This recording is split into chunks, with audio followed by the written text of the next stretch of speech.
কুমিল্লার মুরাদনগরে রাজনৈতিক উত্তেজনার মধ্যেও নির্বাচনমুখী কার্যক্রম চালিয়ে যাচ্ছে বাংলাদেশ জামায়াতে ইসলামী। বিএনপির সঙ্গে উপদেষ্টা আসিফ মাহমুদের প্রকাশ্য দ্বন্দ্ব ও রাজনৈতিক অস্থিরতার মাঝে নির্বাচন নিয়ে মাঠে সক্রিয় দলটি।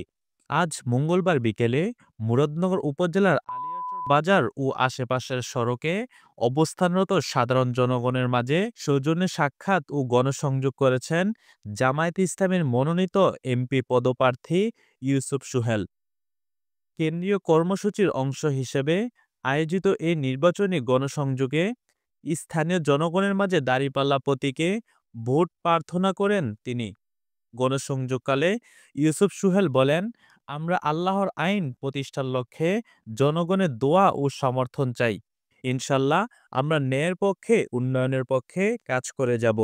সে সময় আরও উপস্থিত ছিলেন মুরাদনগর সদর ইউনিয়নের জামায়াত মনোনীত চেয়ারম্যান পদপ্রার্থী নাজমুস সাকিব তন্ময়, জামায়াত নেতা মাহবুব আলম মুন্সি, মাওলানা আবু বক্কর, শ্রমিক নেতা পারভেজ সহ স্থানীয় পর্যায়ের নেতৃবৃন্দ ও সমর্থকগণ।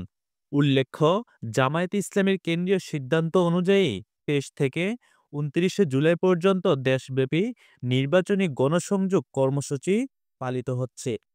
এর এই অংশ হিসেবে মুরাদনগরেও মাঠে সক্রিয়ভাবে অংশ নিচ্ছে দলটির নেতাকর্মীরা। জনগণের ধারে ধারে পৌঁছে ইসলামী রাষ্ট্র ব্যবস্থার প্রতিষ্ঠার আহ্বান জানাচ্ছেন তারা। জনগণের পক্ষ থেকে দাঁড়িপাল্লার বেশ জোয়ার লক্ষ্য করা গিয়েছে। এম আব্দুর রহিম, বিকল্প টাইমস, মুরাদনগর।